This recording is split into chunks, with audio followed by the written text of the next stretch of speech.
এটা আসলে প্রথমবার তো বাড়ছে যখন আমরা কোরবান উপলক্ষে যখন বিভিন্ন আম এবং গাড়ি ভাড়া বাড়ি গেছে, প্রচুর গাড়ি ভাড়া বাড়ি গেছিল।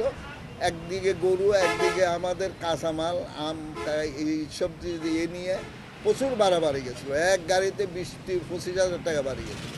তখন এই একটা উসুলের দ্বারাই খাদ্যের দাম, চাউলের দামটা বাড়াইছে। এরপরে তারা আবার মেলালারা পট্টরি করলো যে ধানের দাম অনেক বাড়ে গেছে। তারা যখন ধান কিনাতে নামলো তখন এর আগে দিয়ে আবার গভর্নমেন্ট প্রগ্রিমেন্টের চাল খরিদ করছে 14 লক্ষ কত লক্ষ টন। তো এখন প্রগ্রিমেন্টের চালের জন্য যখন বিভিন্ন মেলালারে চাপ দিছে তারা চাল দিতে হবে, তো তারা চাল দিতে যাইয়া এই দিক দিয়ে মার্কেটে একটু চাউলের ক্রাইসিস দেখা দিচ্ছে, চাউলের দাম দিছে বাড়ায়। এটা গেল একবার। দ্বিতীয়বার হলো দেশে যে এখন সার্বিক পরিস্থিতির কারণে এখানে মনে করেন গাড়ি ভাড়া বাড়ি গেছে বা বিভিন্ন পরিস্থিতির কারণে এর চাউলটা গত 15 দিনের জন্য বাড়তেছে, বাড়তে বাড়তে পর্যায়ে প্রায় বস্তায় 100 টাকা 150 টাকা এখন বাড়ি গেছে। আগে একবার বাড়ছে যে প্রায় বস্তায় 200 টাকা, এর মধ্যে আরও 100 টাকা করে যোগ হয়ে গেছে। তো এই পরিস্থিতি যদি কন্ট্রোল হতে হয় গভর্নমেন্ট অনেক কিছু চিন্তা করতে হবে। একটা চিন্তা করতে হবে যে মোকামে যেসব মেল বা যেসব কর্পোরেট গ্রুপ যারা যে আমাদের চাউলগুলা ওইখান থেকে খরিদ করি, আমরা যেখান থেকে আমাদের খরিদের চাউল আসে, ওই চাউলগুলা যদি এখানে তারা রেট না কমায় তাহলে এখানে কোনো দিন আর রেট কমবে না, ওরাই কমাতে হবে। এক হলো এটা। দ্বিতীয় হলো যে মনে করেন তারা এখন আমাদেরকে একটা উদাহরণ দিচ্ছে, ধানের দাম তা অনেক বাড়ি গেছে। ধানের দাম মার্কেটে এখন কী হাল কী অবস্থায় সেটা আমাদের তো জানা নাই। এখন গভর্নমেন্টের বিভিন্ন ডিপার্টমেন্টের লোক তারাই যারা এই ডিপার্টমেন্টে যারা আছে তারাই বুঝতে পারবে ধানের দাম কীরকম, চালুর কথা কেমন হচ্ছে, এইগুলা যদি চিন্তা করে। আর তৃতীয় হলো যে আমাদের দেশে প্রচুর খাদ্য পাবলিকের হাতে। আমাদের যাদের কাছে কোনো ব্যবসা নাই, লাইসেন্স নাই, পত্র নাই, তাদের কাছে। কিন্তু বাস্তব যারা চাউলের ব্যবসা করে তাদের একটা লাইসেন্স আছে, পুডগেট লাইসেন্স।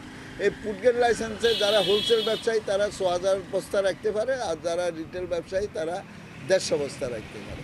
তো এখন এই লাইসেন্সে যদি আওতাভুক্ত সমস্ত ব্যবসায়ীদেরকে নিয়ে আসতে পারে তাহলে গভর্নমেন্ট একটা কন্ট্রোলে থাকবে যে আমার দেশে কত টন খাদ্য আছে, কত লাইসেন্স আছে এবং এই লাইসেন্সের আইগেনেস্টে কত খাদ্য আছে, তাহলে এটা একটা বিশাল কন্ট্রোলে থাকে। কিন্তু দেশে খাদ্যের অভাব নাই, চাউলের কোনো অভাব নাই, ধানেরও কোনো অভাব নাই। এই জিনিসটা আমাদের মার্কেটের বিভিন্ন এই সমস্যার জন্য এই চাল দানটা ওদের কন্ট্রোল। যেমন আমাদের কর্পোরেট গ্রুপ, ওদের কাছে এখন প্রচুর ধান চালটাকে তারা প্যাকেটিং করে, প্যাকেট করে বিক্রি করে। এটা আবার আমাদের একটা বিশাল সমস্যা। একটা চাউলে আমরা যদি বস্তার চাউল বিক্রি করি, ওই চাউলটা হলো 60 টাকা, এটা মার্কেটে প্যাকেট করে বিক্রি করে 75 টাকা 80 টাকা, তাহলে 20 টাকা ডিফারেন্স। তাহলে এই যে মার্কেটের ওই 20 টাকা বেশি, 15 টাকা বেশি, এটা আবার আসি আমাদের মার্কেটে এই এটার পড়ে, প্রভাব পড়ে। যেহেতু মার্কেটে চাউল কেজি 70 টাকা, তো আমি কেন 60 টাকা বেচবো, আমি আর একটু বাড়ায় বেশি, ওই প্রভাবটা পড়ে।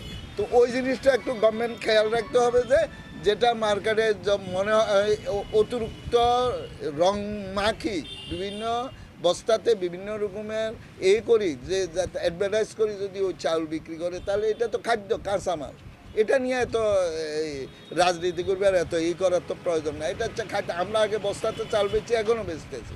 তো তারা এটা মার্কেটে নিয়ে এটা নিয়ে এত কাটসাজি করার তো গরদার। ধরুন আমাদের থেকে চাউল নেয় চিনিগুড়া চাল, একবারে নর্মালি কতগুলি চিনিগুড়া চাল এখানে 70 টাকা ভরে, 65 টাকা ভরে, এটাকে প্যাকেট করি তারা লাগাইছে কাশ্মীরি চিনিগুড়া, ওই চিনিগুড়া ওইখানে বিক্রি করে 130-140 টাকা। 1 কেজি চাউলের উপরে 30-40 টাকা ডিফারেন্স করি মার্কেটে বিক্রি, প্যাকেট করে বিক্রি করতেছে।